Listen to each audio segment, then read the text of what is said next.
हिंदुत्व तब खतरे में नहीं था जब यहाँ 100% मुसलमानों ने शासन कर लिया, जिनकी जनसंख्या कम थी वो शासक थे। यहाँ क्रिश्चियनों ने हुकूमत की, तब हिंदू धर्म में खतरा नहीं आया। अब जब हिंदू शासक हैं तब खतरा बताया जा रहा। मतलब साफ है, मुस्लिम संगठन जो सामाजिक संगठन है, नॉन पॉलिटिकल, वो सब इस चिंता में हैं कि आखिर मुल्क के इस हालात को जो तेज़ी से बदल रहा है, इसको कैसे काबू में किया जाए।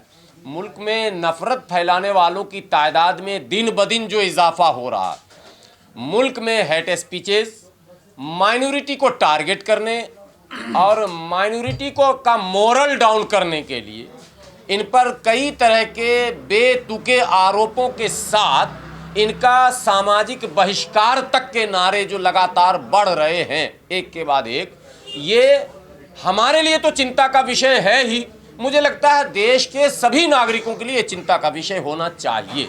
जो लोग भारत प्रेमी हैं, संविधान प्रेमी हैं, लोकतंत्र प्रेमी हैं, उन सबों के लिए यह चिंता का विषय होना चाहिए। सो ऑल इंडिया यूनाइटेड मुस्लिम मोर्चा को इस बात का आभास हो रहा है कि हमें चिंता करके एक ऐसा रास्ता निकालना होगा जिस रास्ते पर चलकर उन नफरत फैलाने वालों को किनारे पर खड़ा किया जाए और प्यार, मोहब्बत, शांति, अमन, चैन, सुकून और भाईचारा को जो है वो आम किया जाए। इसी को लेकर हम बैठे थे। बहुत सार्थक हमारी चर्चा हुई, सभी पदाधिकारियों ने अपनी राय रखी। उस राय के बाद हम लोगों ने आगे का कार्यक्रम भी तय किया है और ये ऐलान किया है हम लोगों ने कि हम लोग ये शपथ लेते हैं कि हम भारत में अमन को बरकरार रखने के लिए जो भी कीमत चुकानी पड़ेगी वो चुकाने को तैयार हैं। हम प्यार और मोहब्बत को बढ़ाने के लिए उन नफरती तत्वों से कैसे लीगल, सोशल निमट सकते हैं, वो सारे रास्ते हम लोग अपनाएंगे और अपनाना शुरू करेंगे। इस पर सहमति बनी है, सबने शपथ लिया और हम लोग समाज में काम शुरू करेंगे। सवाल आपका कई और होगा, हम उसका जवाब भी देंगे, लेकिन यूनाइटेड मुस्लिम मोर्चा जो लगातार 341 की लड़ाई लड़ रही है, उस पर एक लाइन की सफाई जो मुसलमान भी सुने और नॉन मुस्लिम भी सुनेंगे। भारत की जो सामाजिक व्यवस्था है, यदि उस पर बात बार बार हो तो धर्म की बात अपने आप कम हो जाएगी। जैसे मुसलमान अगर कहे कि मैं सामान्य वर्ग का हूँ, मैं ओबीसी का हूँ, मैं दलित हूँ, मैं आदिवासी हूँ, तो फिर नॉन मुस्लिम भी सामान्य वर्ग के, ओबीसी, दलित और आदिवासी। तो वर्गीकरण जो होगा वो आदिवासियों का समूह होगा, दलितों का समूह होगा, पिछड़ों का समूह होगा और सामान्य वर्ग का समूह होगा, ना कि वो हिंदू, मुसलमान, सिख, ईसाई, जैन, पारसी होगा। तो हम लोगों ने आज चिंतन किया कि मुसलमानों में एक बड़ी आबादी है जो मुसलमान मुसलमान मुसलमान कहकर सांप्रदायिक एजेंडे को आगे बढ़ा देती है, और नॉन मुस्लिम का जो वो गिरोह है जो चाहता है कि यही माहौल बना रहे। जब धर्म हावी होगा तो कर्म पर बात नहीं हो पाएगी, ये तय है। आरक्षण जो अधिकार की बात करता है उसको सदैव काउंटर धर्म से किया गया है। आपको मंडल कमीशन का याद है, जब मंडल कमीशन लागू किया गया तो कमंडल लेकर आडवाणी जी रथ लेकर निकले थे और अंतोगत्वा पूरे मुल्क में सांप्रदायिक दंगे हुए, कोई पिछड़ा दलित न रहा, हिंदू और मुसलमान बन गया। आज तक वो 27% जो है वो पूरा नहीं हो पाया। इसी तरह से जो एससी रिजर्वेशन है, इसको खत्म करने की कई साजिशें इस मुल्क में हुई, लेकिन जो एससी नॉन मुस्लिम हैं जिनको मिल रहा है, उन्होंने भी अपने इस 15% अधिकार को समझने की कोशिश नहीं की, और जो इस एससी मुस्लिम है जिसे नहीं मिल रहा है उसने भी कभी इसको लेने की भरपूर कोशिश नहीं की। इसी तरह से आदिवासियों के जो मौलिक और संवैधानिक अधिकार हैं रिजर्वेशन के अतिरिक्त, वो सब का सब छीना जा रहा है इस मुल्क में लगातार, लेकिन उन्हें भी हिंदू बनाकर पेश कर दिया गया। वो हिंदू बन गए और हमारे लोग मुसलमान बन गए। आपको हैरानी होगी, मुस्लिम आदिवासी भी हैं, लोकसभा के सांसद भी हैं। मैं बार बार ये बयान देता हूं चूंकि मुसलमान कम समझते हैं इस बात को। लक्षद्वीप जो है वो एसटी यानी शेड्यूल्ड ट्राइब के लिए रिजर्व सीट है लोकसभा, और वहाँ से मुसलमान जीत कर आते हैं। कौन मुसलमान जीतते हैं? जो आदिवासी के कोटे में यानी 342 में जो हैं। तो जब 342 का मुसलमान है, 340 का मुसलमान है, सामान्य वर्ग वाला मोदी जी वाला जो EWS है उसमें भी मुसलमान है, तो 341 में भी होना चाहिए। ये मुसलमान को समझने की जरूरत है।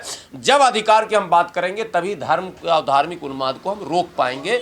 दोनों तरफ से ये कोशिश है। जो वो तबका है, एलिट सेक्शन है, सोशल, चाहे वो नॉन मुस्लिम के हो, मनुवादी, ब्राह्मणवादी, सामंतवादी, जो नाम आप देते हैं, और जो मुसलमानों के हैं वो तबकात जिनको हम अशराफ कहते हैं, इन दोनों तबकों का कहीं ना कहीं भला इसमें है कि वो धर्म धर्म धर्म की बात करें, ताकि जो कर्मकांड है वो चलता रहे। आय का स्रोत, गद्दी, पैर चूमना, हाथ चूमना, खड़े हो जाना, ये सब चलता रहे, और इसी को मोक्ष का रास्ता और स्वर्ग का रास्ता और कर करके आपके अधिकार पर बात करने का मौका ही आपको नहीं देंगे।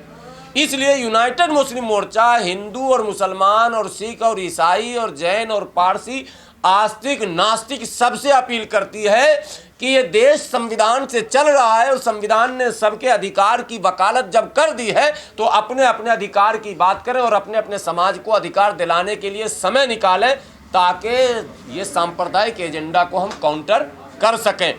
अगर आप इधर नहीं जाएंगे तो आपको मस्जिद मंदिर की लड़ाई में उलझाया जाएगा, आपको इस्लाम खतरे में, हिंदू धर्म खतरे में बताया जाएगा।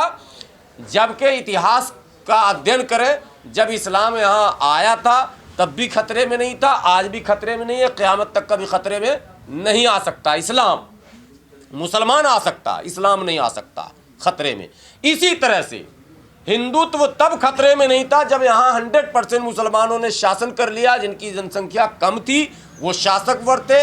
यहाँ क्रिश्चियनों ने हुकूमत की, तब हिंदू धर्म में खतरा नहीं आया। अब जब हिंदू शासक हैं तब खतरा बताया जा रहा। मतलब साफ है कि वो जो जिसको हम मनुवाद कहते हैं, जो सामंती सोच है, वो अंदर खाने ये काम कर रहा। तो आज हम लोग बैठे थे कि इसको काउंटर कैसे किया जाए, कैसे लोगों का जन समर्थन जुटाया जाए, कैसे मुस्लिम समाज का एक बड़ा तबका जिसके अंदर वो जुनून डाल दिया गया है, हम मुसलमान भाई भाई एक हैं, उधर बोल दिया हम हिंदू भाई भाई एक हैं। दरअसल ये एक और नेक नहीं है, ये हमारे अधिकार पर डाका डालने के शब्द हैं। ये एकदम क्लियर कट कंसेप्ट हमारा। हम अधिकार के लिए लड़ेंगे, सबके अधिकार के लिए लड़ेंगे, चाहे वो पिछड़े हों, दलित हों, आदिवासी हों या सामान्य वर्ग के लोग हों। लेकिन धर्म आप अपने अंदर निजी रखिए, मस्जिद के अंदर रखिए, मंदिर के अंदर रखिए, गुरुद्वारे के अंदर रखिए, अपने घर के अंदर रखिए। जब अधिकार की बात आती है तो वर्ग की बात होगी, धर्म की बात नहीं होगी। इसलिए हम 341 की लड़ाई जब लड़ते हैं तो दलित मुस्लिम शब्द का हम इस्तेमाल करते हैं, ना कि मुस्लिम का शब्द इस्तेमाल करते हैं। जो लोग भी मुस्लिम रिजर्वेशन की बात अगर करते हैं, दैट मीन्स वो भी मनुवादी है, जो कहते हैं 10% मुसलमानों को दो, 20% मुसलमानों को दो। एक पार्टी ऐसी भी थी हमारे यहाँ जिसने 18% मुसलमानों को दूंगा, ये भी कहा था चुनाव में 2012 में, और मैनिफेस्टो में लिख दिया था। ये असंवैधानिक शब्द हैं। हिंदू को दो आरक्षण, मुसलमान को दो आरक्षण, सिख को दो आरक्षण, तो ये तो धर्म के आधार पर हो जाएगा।